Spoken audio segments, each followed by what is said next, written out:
Hi, I'm Mario Evon, and you're listening to Talk Truth, a weekly edutainment podcast discussing the things that most people are afraid to, but from a Jamaican perspective. From relationships, sex and sexuality, to the ins and outs of entrepreneurship, in this space we speak about almost anything with the intention to inspire, educate, entertain, and create a fair and balanced space where your truth shall become your power and set you free. Hi guys, welcome to episode number 27 of Talk Truth. This is your boy Mario Evon, and I'm so happy to be back here on a Sunday. Today's own is gonna be spicy, juicy, exciting, one bag of something. Let me tell you, I gotta love it. I learned so much from it. Can I tell you? There are moments when I was silent, and if you could see my face, all I was doing was thinking. Like, you know those noises you make when you're thinking? Exactly. This episode is called Sex and Relationship Q&A with Dr. Karen Carpenter. She's a psychologist and clinical sexologist, and I had the pleasure of sitting with her and just talking about a bunch of stuff that most of you guys submitted. So we really went in on a few interesting topics, from erectile dysfunction to open relationships to sex toys, actually sex aids, so much more. You just have to listen to this episode. But before I get into the episode, I really want to implore you guys to support the thing. And by supporting the thing, I mean, these numbers matter. Can I tell you? You will be surprised. One day I'll talk to you about it. But I need you to download a podcasting app. In the search of the app, you can look for Talk Truth with Mario Evon and click the subscribe button. This can be in Apple, iTunes, Spotify, Stitcher. There's so many. Wherever you listen to it, Google Podcasts, click that subscribe button and go over to wherever you listen to it and leave a review. Really matters. Really matters. And share and tell everybody about this podcast. If there's an episode you love, share it with somebody who you think might like it. And you also share on social media by taking screenshots of the image and tagging us at talk.truthja on IG and at Mario Evon on IG as well. Our hashtag is talktruthja. Wow. Thanks again for all the support. Like, the feedback has been so ridiculous. I'm going to stop talking right now. Let's jump into this absolutely amazing episode. All right, guys, welcome to this next episode of Talk Truth. And I'm here with someone who I very much admire because she's a super cool. I really don't know. I don't have nothing else to say, but you'll find out for yourself in a minute. With me, I have Dr. Karen Carpenter, and I'm going to allow her to tell you who she is and what she does. Wow, that depends on the day. So my official title is clinical sexologist. Right. Which means I diagnose and treat sexual dysfunction. I'm a psychologist, and I'm also a lecturer and acting head of the Institute for Gender and Development Studies at the University of the West Indies. Right. For people some people don't even know what that means, right? Right. But yeah. What kind of stuff would you have to deal with on a day-to-day basis? All right, let's do privately and then academic. Okay, so as a clinical sexologist, if someone is having difficulties with their sex and relationship, because sexual difficulties often occur within a relationship. Right. So you can't avoid the relationship. If they're having issues of erectile dysfunction, premature ejaculation, pain on intercourse, not having any desire for intercourse, not able to orgasm, difficulties sometimes, difficulties all the time, or difficulties since first sex. They may also have medical issues that create problems for them as it relates to sex. For instance, women who have early menopause, what we call medical menopause, right, because they've had a full hysterectomy or they've had an operation that stops their period before what would have been a sort of natural life experience. They go into a stage of early menopause. And at 38 to be in early menopause with right, 2 kids and a husband, and your sex drive is out the door because you're perspiring and because you're having hot flashes and all these things, is quite troubling for a young couple. Absolutely. And so it takes a lot of work to get them back in the bedroom and happy.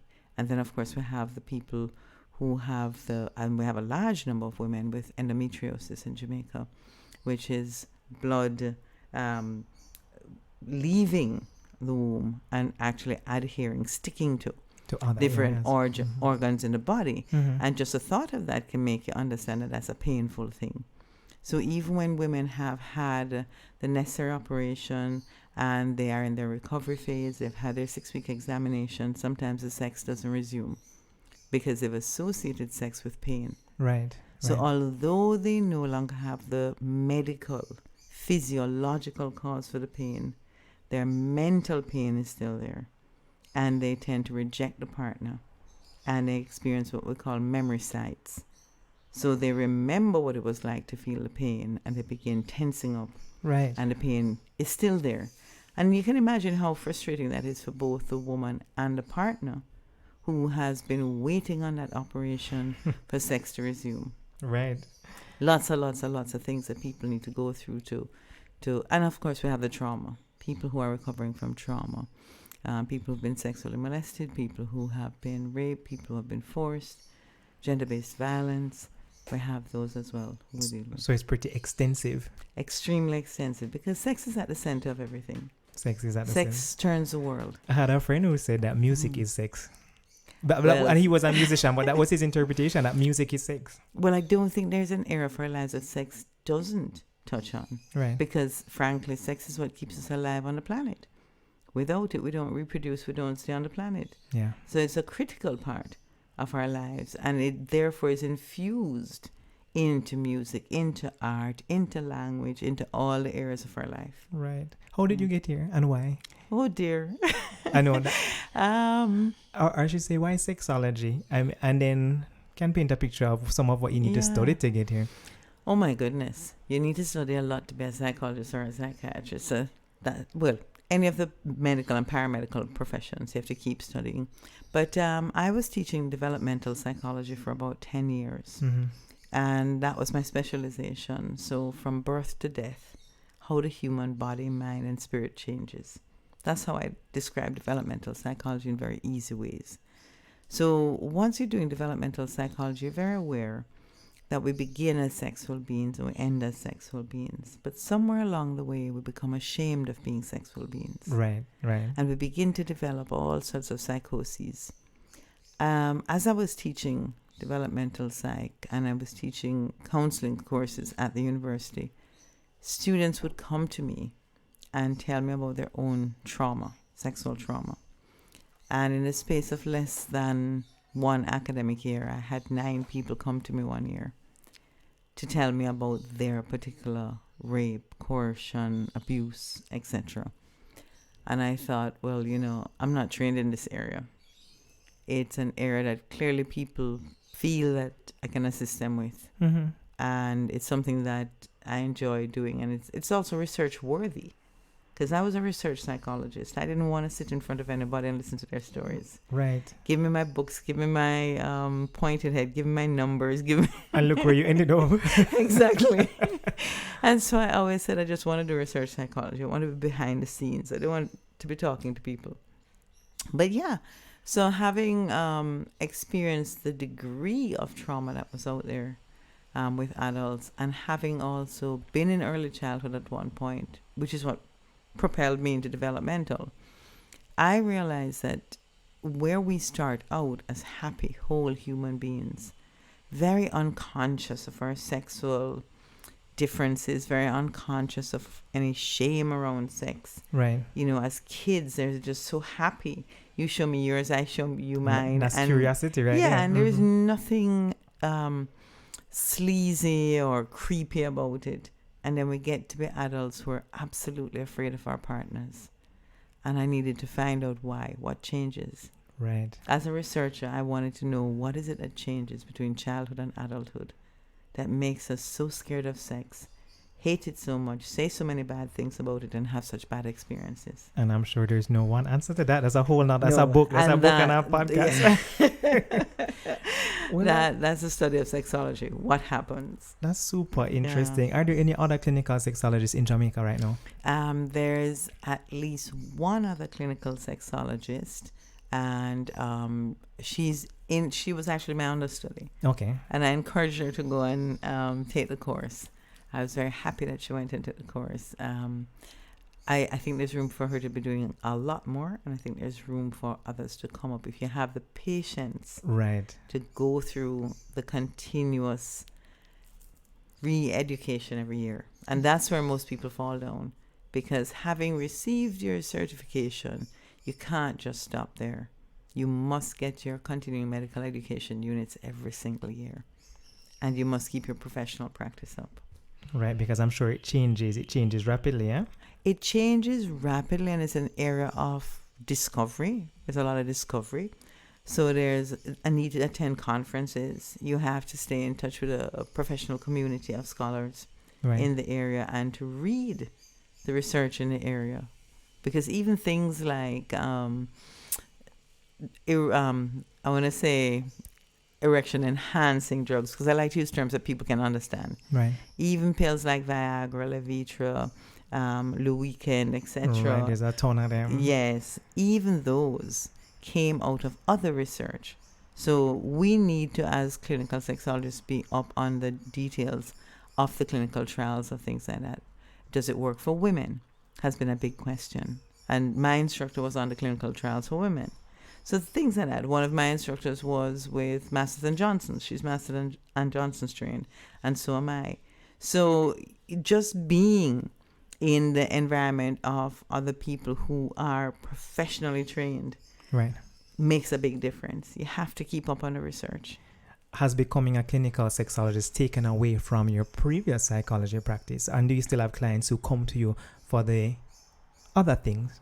Okay. Depression. So I didn't work in clinical psychology prior to the sexology. Gotcha.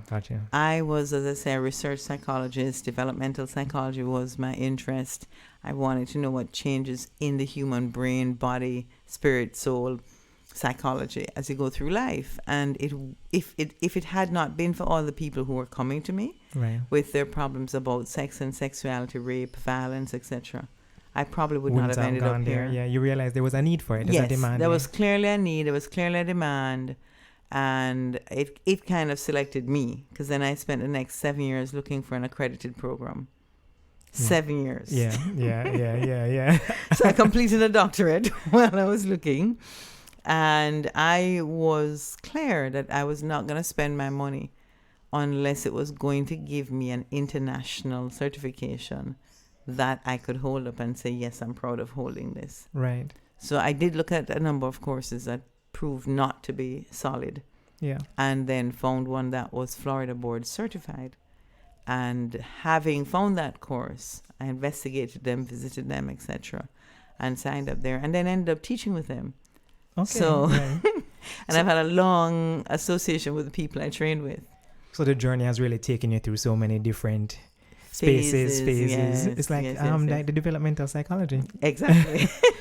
Well, my wonderful listeners, I have the honor of being in the presence of this woman who is very busy. So, one, I'm grateful that she accommodated me, but you get the honor of us talking through some topics. So I have Karen in the hot seat, and she does this all the time on the radio normally. So this is not an uncomfortable or unfamiliar space for her. So we're going to ask some questions that span relationships and sex. And I am going to look at some stuff people had sent in to me. And actually, I want to start with erectile dysfunction. Mm-hmm. Me as a doctor, actually, I have a few people who come to me and complain of it. Mm-hmm. I'm not sure how... This is how you'd categorize it this way. I have people who are diabetic, so that's a link to chronic illness. Yes. I have first-timers having sex for the first time. Right, so that's anxiety. Mm-hmm.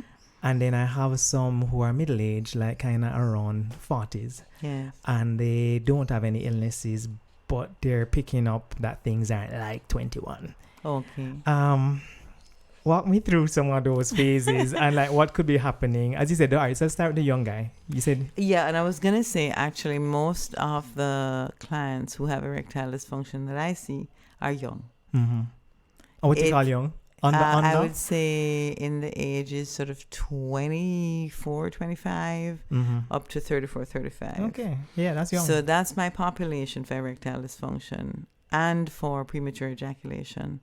And it's very scary for a young man who thinks that every single time he wants to have sex, he's going to have an erection. And that erection is going to be a hard erection. And that erection is going to last. And his partner is going to be satisfied because he has an erection. Right. So it's very scary for a young man, especially if he hasn't yet got married, you know, doesn't have anything else to blame it on, like, oh, I'm exhausted by the kids, etc. And he's wondering what's going on. Right. So the first thing we have to do is we have to determine, have you always had this problem? That's called generalized. Right. Has this problem only occurred in certain situations? Like, as you said, first time sex with someone. Right. Do you get so scared that it happens? So that's situational.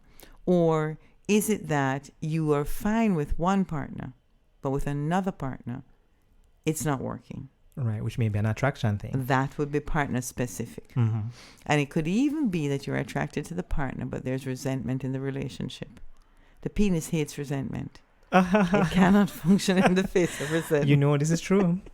So when there is resentment or there are unresolved issues, right, it can impact how we function sexually.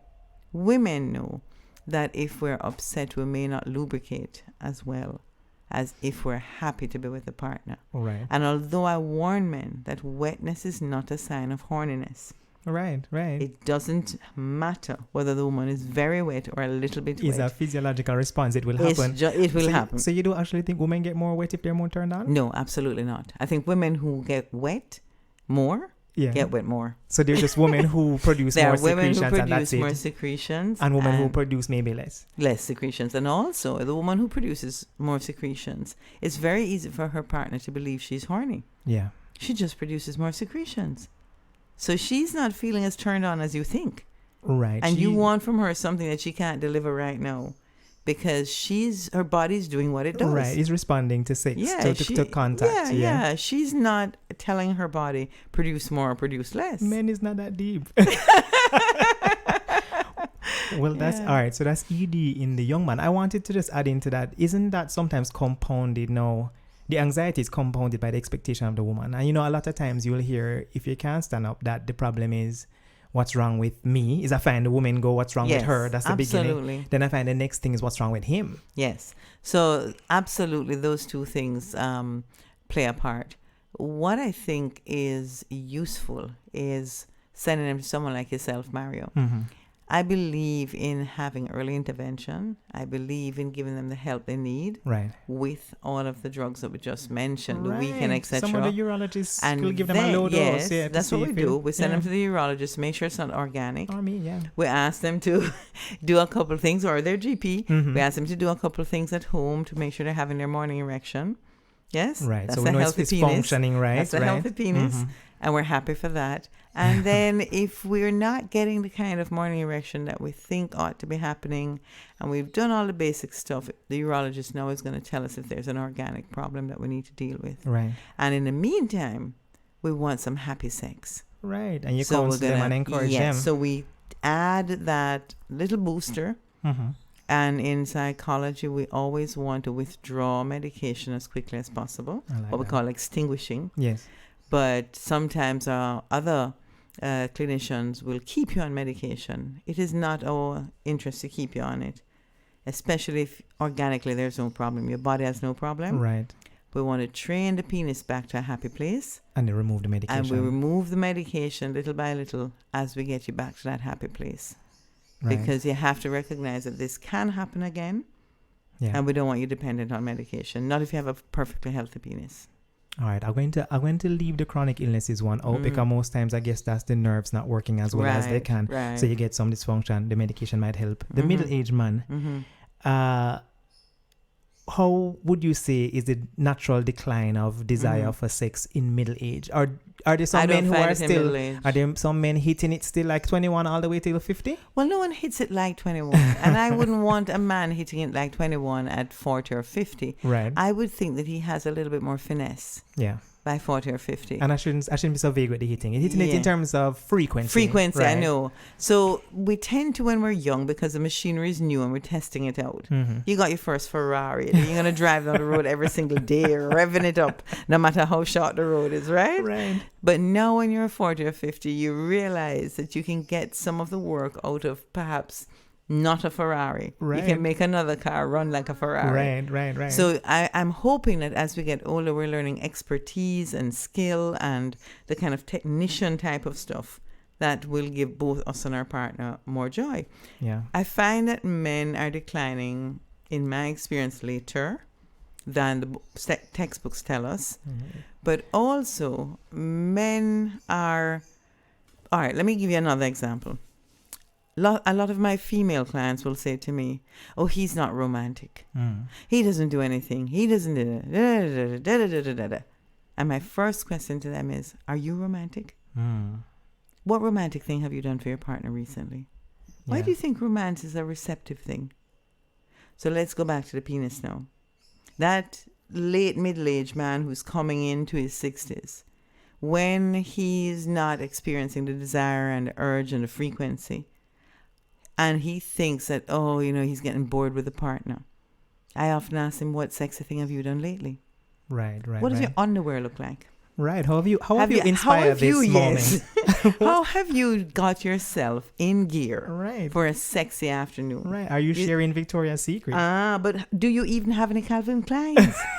Your underwear is rubbish, and you want this woman to dress up and to be a temptress. Right. And you're supposed to passively sit back, and your penis is supposed to respond. So it goes both ways, right? Yes. And one of the things that my instructor would ask us over and over, a little Jewish woman, she'd say to me, are you having sexy thoughts?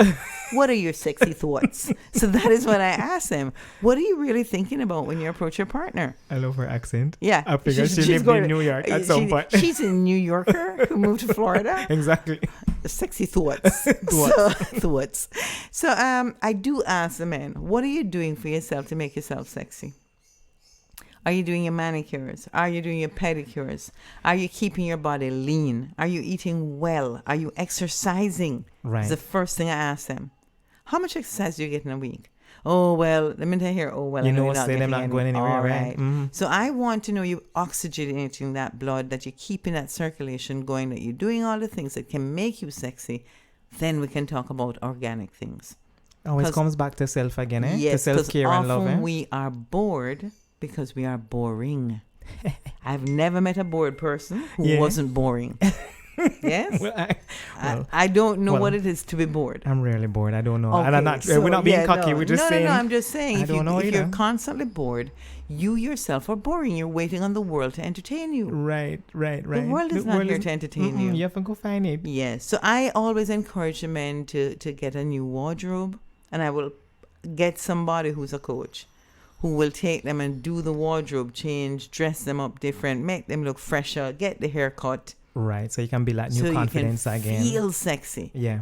Then you're gonna approach it differently. Yeah, then sex may happen. Yes. I'm gonna jump between relationship and sex. Mm-hmm. This one is the person actually asked what's a good relationship age gap, but I may ask that differently. But not to throw myself into the mix, but I had this little playful rule that I had a 10-year age rule. I wouldn't want to date anyone younger than 10 years below me. Yes. And that's actually the standard rule. The standard rule is 7 to 10 years. Plus or minus?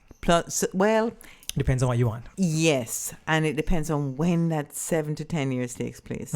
10 years is really the outer limits now. We're going into the twilight zone. But people are doing it. People are doing it, and I would ask that couple, not just one of them, I'd ask that couple, what kind of relationship do you want? Because there are different kinds of relationship. Yeah? We have platonic relationships. We have companionate relationships. We have romantic relationships. We have the fling. We have the long-term relationship. We have the just intimacy without passion. We have that as well. So I want to find out from you, what are you looking for from this relationship? All right. So you say 7 to 10, but 10 is the outer limit. So 7. Yeah. What is the reason for that recommendation? I think the reason for the recommendation is one. There are lots of reasons. One of them is legal. There's all right, a got legal, you. So if yes. it's happening at 23, that might, or 20, that may not be good. Fine. Okay, so there's some legal ramifications of the separation in ages, especially for younger people. Let's say we're legal. No, let's say we're legal. If you look at when a generation of music, let's say, Mario, that's your thing, music. When a generation of music changes, within 7 to 10 years, the genre has shifted somewhat. It may not be a complete change, but I bet you that the musicianship has changed, the instruments have changed. The feeling changes. The mood has changed. You cannot reference things that your partner knows about because of that age gap. So you both are going to have to straddle two different worlds all the time, unless one or both of you is familiar with that other world. But your topical references are not the same. I don't like that word morality, because our morality is based on the people we dislike. Right. When I dislike what you're doing, I get moral. Right. But there is an ethic and an ethos that you experience at different ages and different stages of human development, again, as a developmentalist, that are going to change. Your values change. But your response also indicates to me that there is an importance in a relationship dynamic in having that connection between those things. All right, so maybe a nice way to say it, because there are some people who might be in relationships with huge gaps that it may be a more difficult straddle with the gap than without the gap. Absolutely. And like I said, I've been doing this thing now 17 years. Right. I've seen thousands of couples, literally. And I run a clinic as well. So with a clinic that we run for the public, I run the Friday for 9 years now. Yeah, we've seen over 600 visitors. So we see all kinds of people. It depends on the particular two people. Yeah. As a rule, 7 to 10 years. Yeah. But the particular couple may have a 20-year age gap and be perfectly happy with that because of what they're looking for in the relationship. So there are exceptions, there are outliers. There are always it just depends, exceptions. right? There are always exceptions to every rule. Yeah. This one no question is silly. Can you masturbate too much? If you're masturbating and it's taking away from contact with your partner, then I would say that too much there is because it's not leaving any energy behind for either mutual masturbation with your partner, right, or intercourse, or any other kind of outer course that you might want to have. There's another problem going on. Yes, there's a relational problem going on there. But as sex therapists, Mario, what we say is that if you look at the sex in a relationship, it is like a thermometer. It tells you exactly what's going on in the relationship. Right. So you're right. Yeah. That person who's masturbating too much on their own by themselves is indicating distance. Yeah. Is indicating that they don't want to engage. Right. They'd rather masturbate. They'd rather be alone than to be with this person. So there's a reason. And I'll throw in medically that maybe as a man, if you masturbate too much, well, one, your whole load is going to be less, and it might just be painful. It might just come to a point I hope where nobody's masturbating to the point of where it's pain. sore. I hope so too. That's a whole other problem too. That would be like a 16-year-old who just learned how to masturbate and is like, oh my God. This episode of Talk Truth has been sponsored by Podcorn. And guess what? Podcorn works. I tried it for the first time last week and I got to place an ad and I got paid. Podcorn is a marketplace connecting podcasters to amazing podcast sponsorship opportunities such as host-read ads like this one, interview segments, topical discussions, and more. With Podcorn, there's no middleman. Podcasters of all sizes can browse and choose opportunities right on the platform, set their own rates, and collaborate with brands directly without exclusivities. You never give up any rights to your podcast, and Podcorn is here to support you every step of the way to ensure you're protected and compensated for the work that you do for brands. The marketplace mission is to give podcasters transparency, creative freedom, and full control of how and when to monetize. So head on over to podcorn.com to get started and check out the link in my show notes and start monetizing your podcast now. Open relationships. And entering this one is tricky because we may have to define it. Oh, we have to set it, because I think different people have different ideas about open relationships. Yes. So how would you define an open relationship? So open relationship is a term that used to be used to describe any relationship in which the man and the woman, this was heterosexual relationships, Right. in which a man and a woman agreed that each of them could see and or have sex with another person or other persons. While remaining in that same relationship. In that relationship. Mhm. So that was just a big term. So it's a sexual arrangement primarily. Yes. Mhm. Now, under the term open relationship, there are various types Mhm. of open relationships. And the one that people know I will talk about a lot is polyamory. Mhm. Because I think it's one of those that gives you the most freedom to choose as well as respect for your partner. Now, there's swinging, which Right. means that both partners agree to have multiple sex partners at various points, and they could go to swinging parties together, Right. or they could choose to swing independently. Most swingers swing together. So so this could be an Yeah. activity. Yeah. Yeah, they could Absolutely. just go to Yeah. swingers club every once a month or every week or whatever. Then with your polyamory couple now, you have what we call a primary partner and a secondary partner and tertiaries, or you might have pods or more numbers. Primary partner is a person you want to stay with long term. Yeah. And they agree that either or both of you may engage sexually with other persons. But, here's a but, it operates like the U.S. judiciary, at least when it's working well. Right. Not in this dispensation. Not this current one. But the primary partners have veto power. So if you see someone that you're attracted to sexually, Yeah. polyamorous people have a notion that there's no shortage of people you'll be attracted to. It's not going to run out, so you don't have to chase that person down and have sex with them But immediately. there'll be another. And also that person will still be there for your attraction if you take the time to go speak to your partner first. Right. No rush. So right. they're not rushing So there's a to get sequence into to this. Yes, they have some rules. So you will let your partner know. Between the two of you will decide how much information each of you needs to know. Do you need to meet the person? Do you not need to meet them? Blah, blah, blah. And usually you don't fluid bond with any partner outside of your primary. I like it. Yeah. So you wear a condom whenever you're having sex with anyone other than your Outside. primary partner. Right. Let's say your primary partner says, based on what you tell me about Mario, I'm not sure he's ready for our relationship. Right. Because remember, we've agreed that we will only have sex with people who are also polyamorous. Right. And who understand that this is not you cheating on me. So if I'm gonna make it complicated, then I can't be in the mix. He's going to want to come in and he's going to want you to cheat. He's going to want you to lie to me. Then I might want to come every Friday, Yes, and then you know, Fridays are off because that's our bowling night. So. right. So yes, all of those demands, he's going to want a full relationship because that's what he's used to. He's not polyamorous. He doesn't understand the rules. He doesn't understand that you're not cheating on me. He doesn't understand why I have to know. So that partner may say, I don't think he's the best person for us. Yeah. In an ideal world, because we know we can love many other people, we can let go of that attraction. Got you. Because it's not to the benefit of the relationship. It sounds so mature, actually. It is extremely mature. It is a very clear but structure. It takes a lot of hard work to get there. So the main thing is that the partners can say no to another partner, but we're dealing with people who are dealing with honesty. They're not saying no because they're jealous of the other partner. They're saying no because they don't believe that person is ideal for their relationship. Because when we're choosing a partner, we're choosing for both of us. Do you believe that there is potentially more safety in a polyamorous arrangement than what people do out the road every day, where them just go cheat and they cheat unprotected? They have unprotected cheating.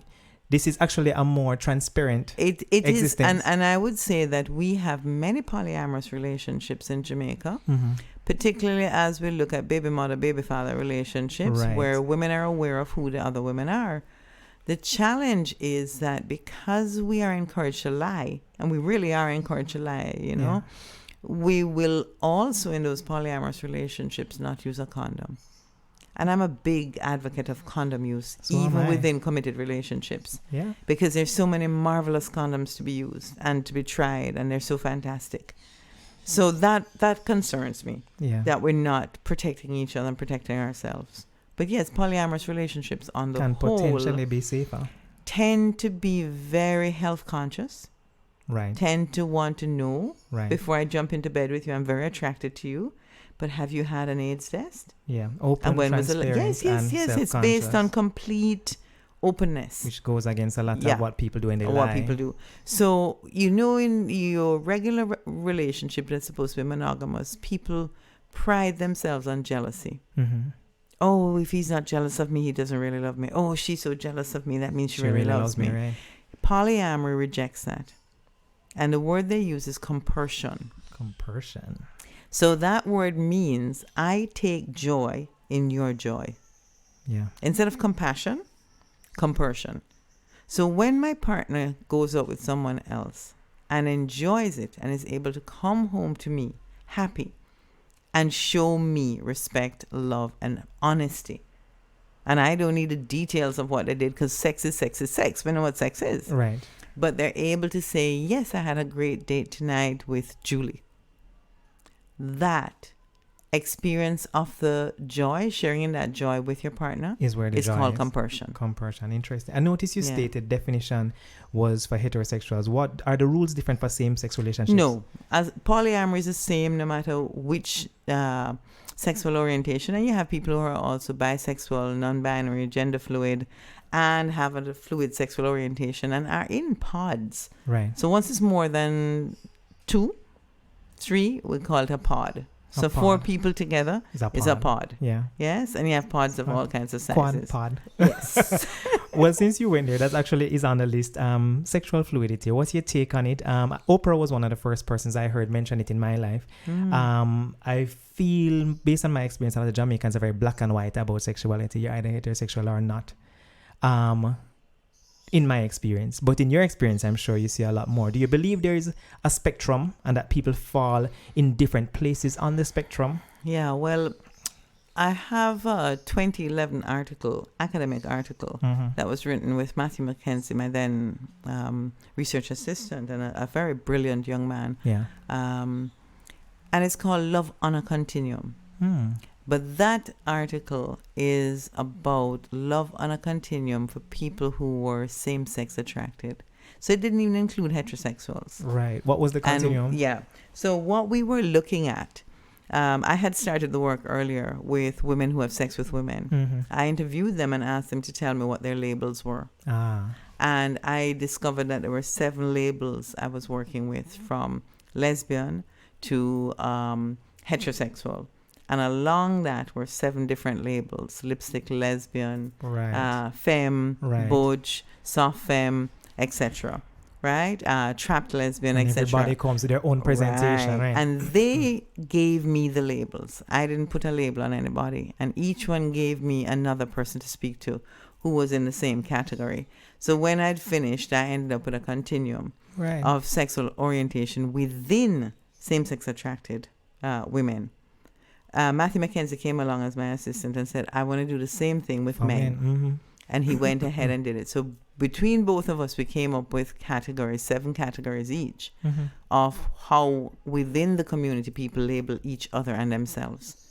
So this is their voices. This has nothing to do with what we thought about their orientation. But to answer the first question, what do I think about sexual orientation? I think we're omnisexual. Now, you know, if we're omnivorous, we eat meat and we eat vegetables. Right. So I think we're born omnisexual. Because sexual orientation has nothing to do with reproductive capacity. Not at all, right. So we can reproduce as long as we have a sperm and an ovum. We can reproduce. Reproduction doesn't mean who I'm attracted to. So the attraction part, I think, is a bit of nature and a bit of nurture, in that human beings are sexual beings to begin with. And when we look at our first sexual awakening, I don't look at first sexual experience. I look at first sexual awakening. Which could happen in the mind. It's always in the mind. And that could mind. happen at any age. Right. When did you first discover that You there could be was a thing called awakened sex? at 8, 9, Yes. 10. Yeah. I know lots of Jamaicans We who tend at to 7, be 8, young. 9 have been voyeuristic. Yeah. Watching somebody have sex, and that's when they realize what sex was. Accidental or not. Yes. So there's a lot of that in our society. So that awakening is what I'm interested in. Because once, as Dr. McGill says, sex is a sticky thing. It sticks to anything.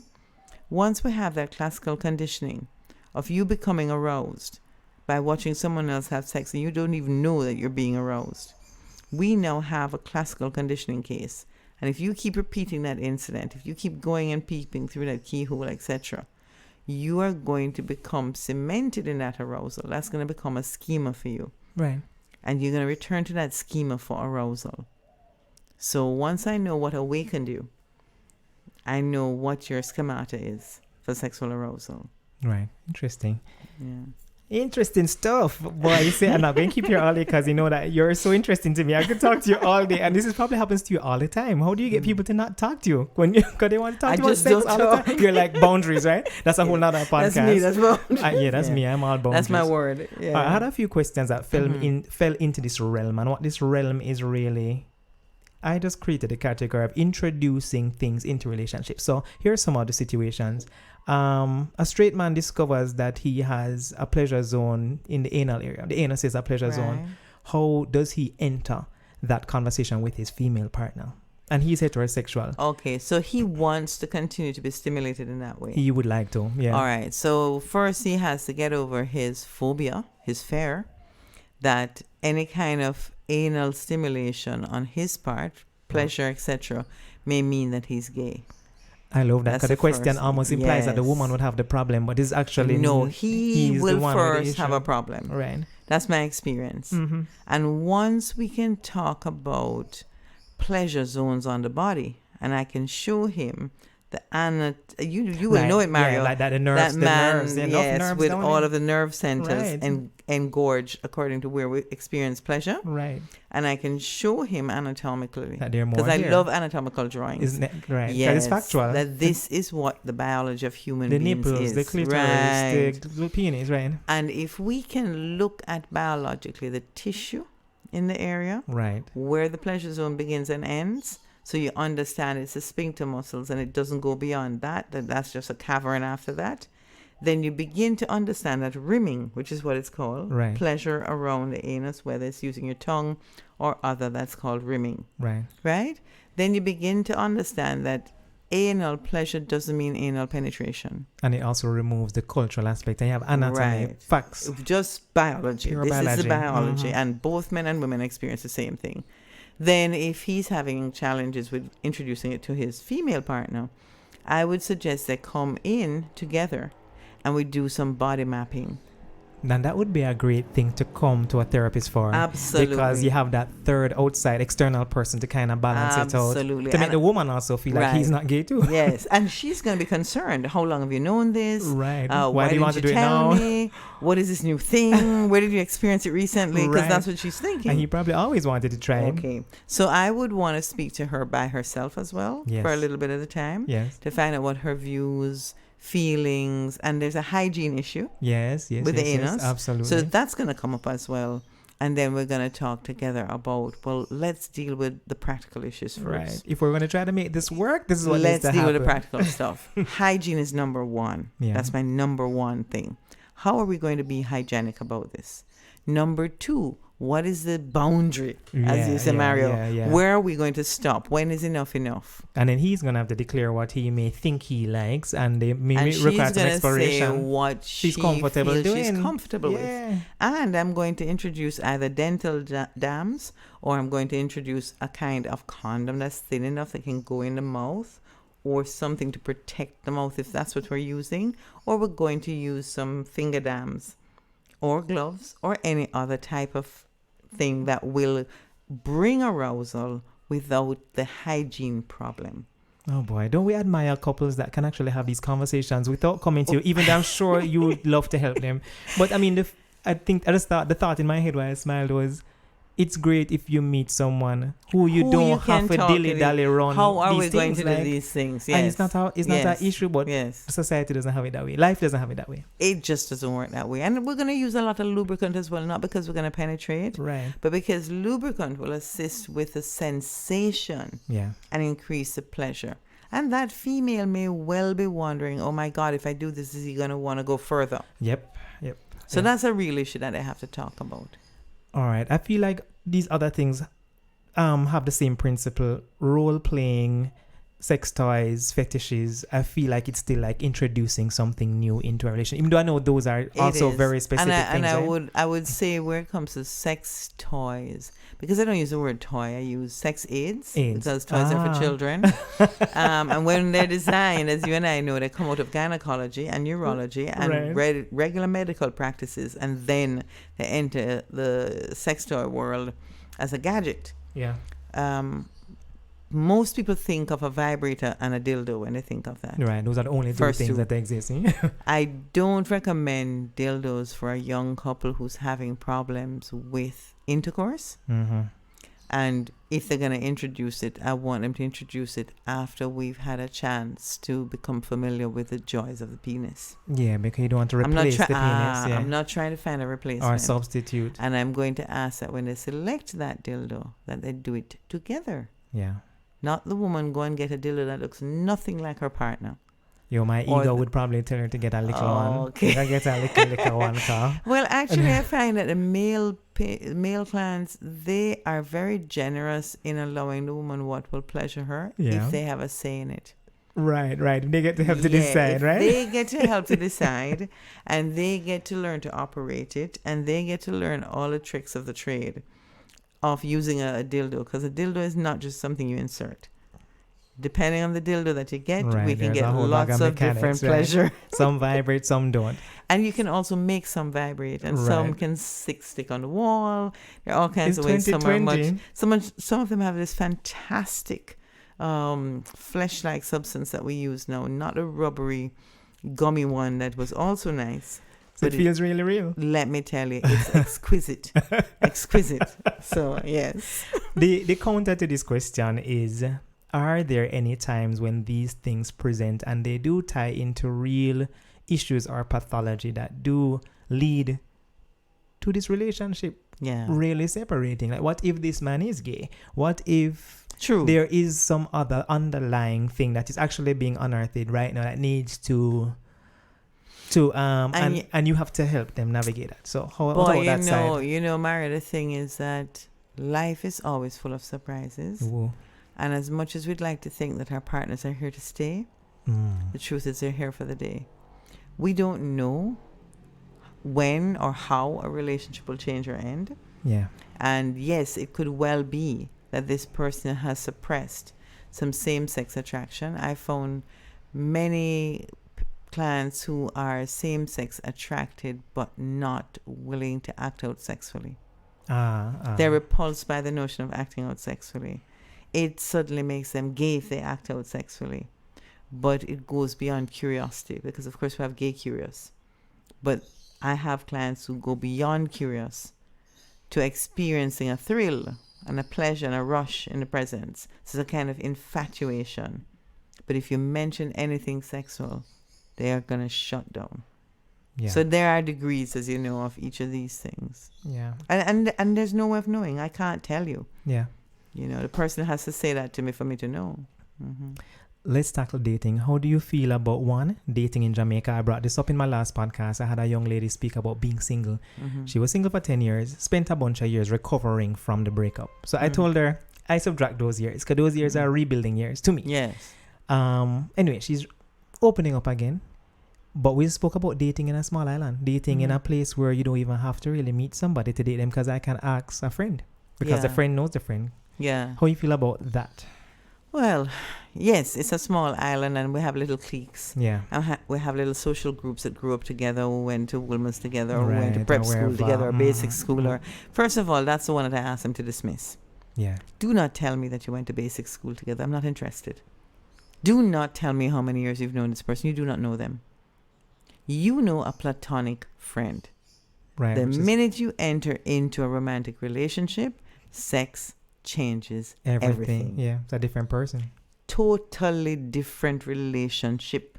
I don't care how long you think you know them. So stop giving me the stats of the length of time that you've known this person, and tell me about the quality of the knowledge that you have about them. What are their core values? How do they align with yours? What is their sexual appetite? I'm very interested in knowing that.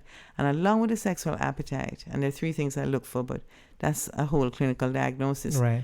But along with that, I'm very interested in, first and foremost, do you have intellectual compatibility? If your brains don't talk to each other, to the left. I love it. If you're not talking to each other's brains, forget it. And it has to start there, right? It has to start there. So on the date, that's what I think we're missing.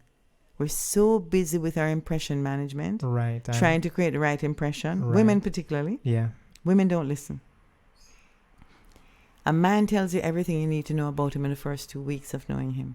But you're not listening. Yeah. You're not listening. Yeah. And guess why he tells you? Because he's interviewing. I'm the best man for you. Look at me. I can do this. I can do somersaults. I can drive my car around the block. Right. I can get a nicer car. And he's wearing his heart on his sleeve. Yeah. And he's telling you everything you need to know. And what women do is that we shut them down. What you mean your girlfriend Julie? Who's Julie? He goes, oh, damn, edit. No more talk of Julie. And he edits and edits and edits. As he interviews to try and get the job. Right. To get the job. And then she's trying to, most times, create a fairy tale. She's trying to create a fairy tale. She's trying to create an impression. So I say men tell you exactly who they are in the first 2 weeks, and women tell you nothing about themselves in the first 2 weeks. Until you see her without the makeup, until you take a long drive with her where both of you don't have to talk, right? Until you do the things that normal relationships are about, you don't know this person. So my advice to people who are dating is, if you're looking for somebody who is not you, yeah, forget it. And if you don't want somebody who is you, then you're not good enough. We all want somebody to complete us. Nobody completes you. If when you take stock of yourself, you wouldn't date you, then you're not. Why would anybody else? Right. Then you're not loving yourself, you know. No. And you're not lovable. You're not lovable. Huh? You're not lovable. Yeah. And we need to face that. So don't tell me when I ask young women, well, why would a young man want you to say, because I'm me? Get off that. Yeah, what do you mean? Get off that. Every single woman has a vagina. Right, so what makes you special? If she is special? Biologically normal, she has a vagina. Yeah. You ain't got nothing that no other woman has. And every single man has a penis. So these are not the special attributes. The attributes are character, personality, mental acuity, yeah, kindness, generosity. Attraction is just an added part of that. Attraction is there to make us copulate. Yeah. The purpose of attraction is so that we'll have sex and get pregnant. But since we've reached a different stage in our Homo sapiens sapien, we have to use our sapien. We have to use our sapien, right? Our brain. And realize that, this thing has to be a friendship, right? It has to be a friendship born out of a healthy sexual attraction that starts in the brain. You have a sexy brain. I like your brain. Right. And if you like my brain, let's get our brains to have sex together. Right. And the bodies will follow. The bodies follow the brain. Do you believe there's any link to astrology in any of this? I kind of like horoscopes. I don't swear by them. But air signs are common. So Libra likes, Gemini likes, Aquarius. You think, or does people just... Well, I tell you what. I do think that the horoscopes are interesting. They're interesting. And there was a time when I was much younger where maybe I would look at the horoscopes to try and understand them. In temperate climates, and by that I mean countries where the seasons change, right, there would be some real truth to the kind of temperament a person might have if they're born in the winter. Yeah. Think of it, it's minus 20 in Toronto today. Yeah. If you're born in minus 20, you're going to stay inside right, all the time during the winter. Yeah. So when you're born in the spring and everybody is joyful and the melting of the snow starts, that's a different baby because people around them are different. And if you're born in the harvest season, that's different. And if you're born when people are planting the crops, that's different. And these relate to the zodiac signs. Right. The 12 houses, the 12 months, they relate to seasons. And we have 4 such seasons. So I think they're kind of general characteristics that people might have because of what's happening in their environment at the various times. Folks, I'm promising Karen 2. And the 2 are 2 broad topics. So I'm going to go for the first one, which is in a new relationship. Mm-hmm. I'm going to read the whole thing. To share or not to share. These are also different though, but you can hear me out. Information about exes. Information about treated STIs. Information about a chronic illness. Okay. So the first question I ask is fling or long-term thing? Okay, so what is this Fling? relationship? And that determines what you share. Exactly. Long-term thing. If I'm in a long-term relationship, information is going to come out gradually. But because of where I am situated, information about sexual health is primary for me. Right. Yes? Especially if it will affect the other person. Not only that, if the person were to find out later, it's going to affect them. Even if it was treated? Even if it was treated. All right. Why? If you find out from your gynecologist that you're having challenges with fertility because you've had multiple STIs, or you had a termination, or you had a DNC, you had a miscarriage. And this is happening after you're married. After you're cemented in the relationship, it is going to destroy the relationship. Yeah, all right, I see. There's no such thing as secrets. It comes out at some time. Mm-hmm. So, while it may not be germane to what's happening now, it may be very germane if you're going towards a wedding part. You need to sit down and have some conversations about, Right. babes, we're planning to get married. And I think it's time for us to look at our sexual history. Do you want to come to the gynecologist with me? Because maybe I'm not brave enough to say it myself. Right. And if your gynecologist is any of my friends, they will explain. They will it. help Right. to explain what your sexual history is. Maybe you don't feel brave enough. And the gynecologist can about that. also add some more medical things to it too. Absolutely. They're going to give you a clinical, medical, clean bill of health. Yeah. And they're going to explain to your partner why X is so and Z is so. And why it's relevant or not relevant. All right. So that's all right. So in the absence, or let's say sexual history is fine. Is it necessary to share information about X's? I think information about X's, if it relates to, well, I dated so and so and I dated such and such a person, it's going to come out anyway in growing intimacy. Right. I think information about your sex life with exes, unless you're both very liberated people, it's a betrayal. Yeah. One, you're betraying the person that you were with, and two, if it doesn't have any relevance, right, there's this to your additional current information. relationship, then that's something to brood on. Yeah, not helpful. And I'd be cautious about that. But I think it's important that your partner know who you've been with, because should they run into that person somewhere, they need to feel comfortable. Right. They don't want any surprises, in other words. Yeah. Yeah. All right, I agree. I'll leave the chronic illnesses one up because I believe that that's something that should come up and will come up. I mean, if I'm diabetic, hypertensive, you should know for multiple reasons. Well, I don't know if I really need to get into that. Can I tell you that I've met people who haven't even disclosed that they're virgins?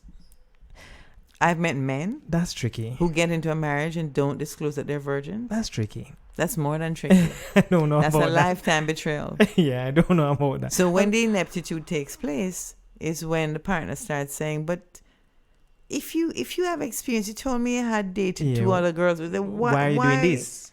Yeah. And then it comes out when you're stuck in a marriage. That's not healthy. Yeah.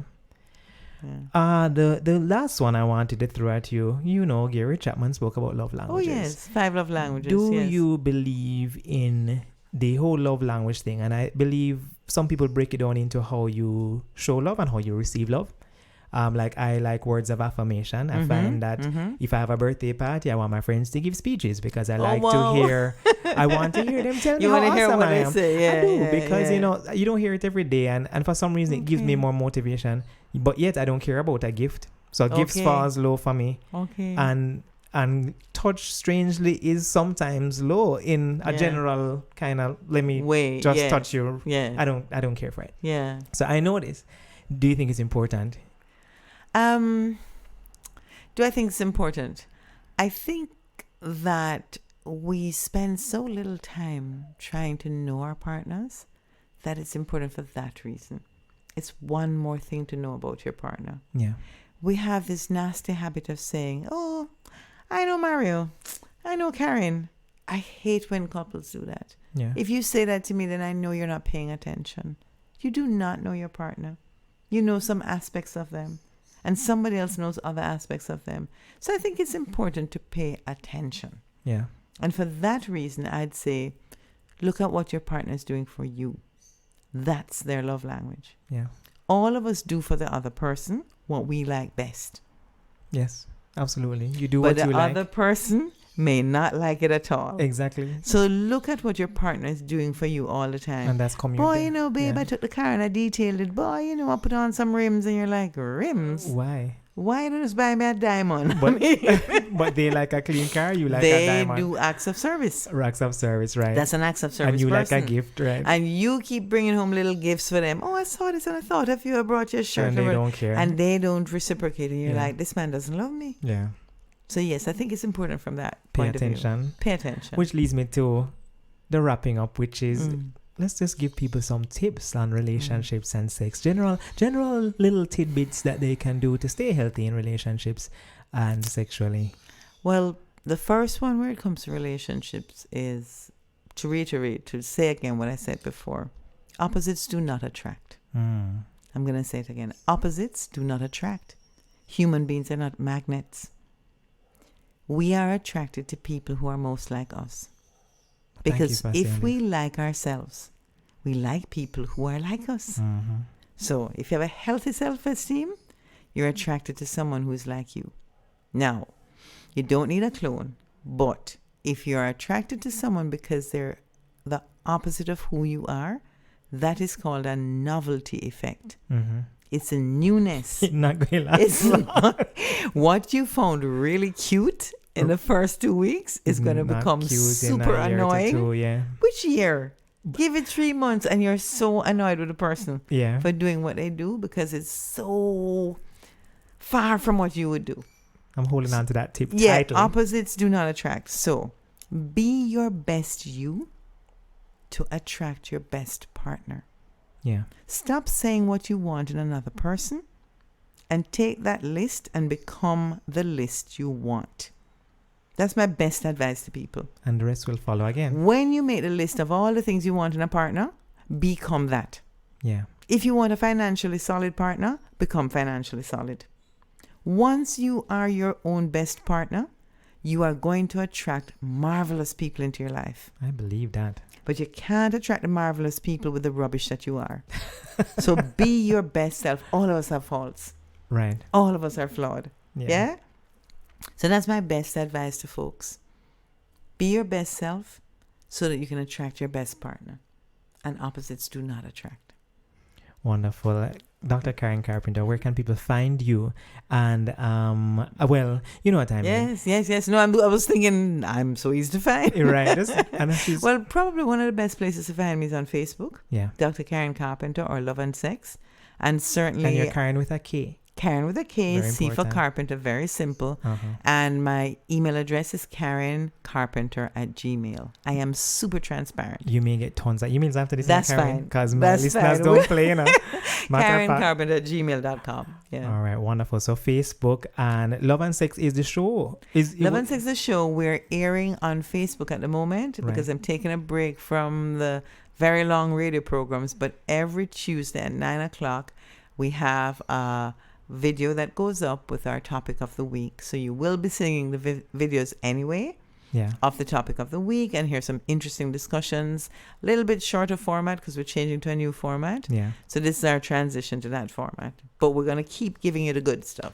Folks, you heard it here, so you know why you need to follow her. She's just amazing. Any other things on the horizon for you?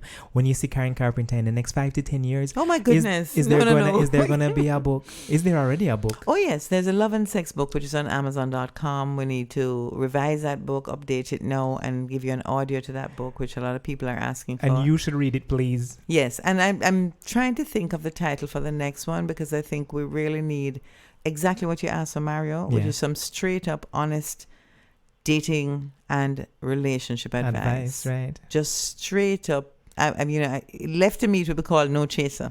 No Chaser. And this might be I'm going to suggest to her that this will be the name of her podcast. Dr. Karen Carpenter, thank you so much for being on Talk Truth. And of course, you hear her. She talks the truth. She keeps it straight. She's a straight shooter, which is why I love her. So, guys, thanks for listening and thank you for being here. Thanks for having me as your guest. It's been a pleasure. Thanks. And trust me, the pleasure was all mine. You just listened to episode number 27 of Talk Truth. And it was so much fun talking to Dr. Karen Carpenter. She is just I don't even know. I just really like it. I probably just like to have very open and candid conversations about sex, which makes these topics even more exciting. And please like, share, comment, screenshot, repost, do everything you need to do to make people know that they need to listen. We appreciate the support. And because English matters, guys, I know when you hear me when I say unearthed, and we know no word na go so please, because English matters, kids, please don't say unearthed ever again. Don't come at me. I love in the same way, and I did want to correct it because English matters, all right? It does. As you can tell, the past 2 episodes have had commercials, which are actually paid, and I really am happy to make that step thanks to Podcorn. I'm not giving them an extra ad, but for those of you who are going into podcasting, it's definitely a space you can go into, and we will continue to traverse more unconventional spaces as I approach Jamaican advertisers to do more advertising within podcasts. So if anybody out there is a part of a company and you guys want to push a piece of your advertising budget over to the podcast, over to my podcast, we can talk. I can tell you some of the numbers on the back end. Show me the money. I'll show you the ads. Of course, if the match is right. All right. So give me a holla. talktruthja@gmail.com. I would be glad to entertain that conversation. All right, I'm going to read a review for you before we wrap up, and it comes from K-Apple876, and her title is Using Your Lovely Voice in Yet Another Perfect Way. It's a 5-star review right here on Apple Podcasts, and she says, thanks so much for sharing your insights, Mario. I've always thought of you as warm and genuine with such great energy. Really appreciate the topics here. Keep them coming. 5 stars. Yo, thanks K-Apple876. Totally appreciate the love you have shared and blessings. And I'm sure you guys know what you were just doing. You were just listening to Talk Truth with your boy Mario Evon. And you know, it's a place where your truth shall become your power and set you free. Until next Sunday. Bye.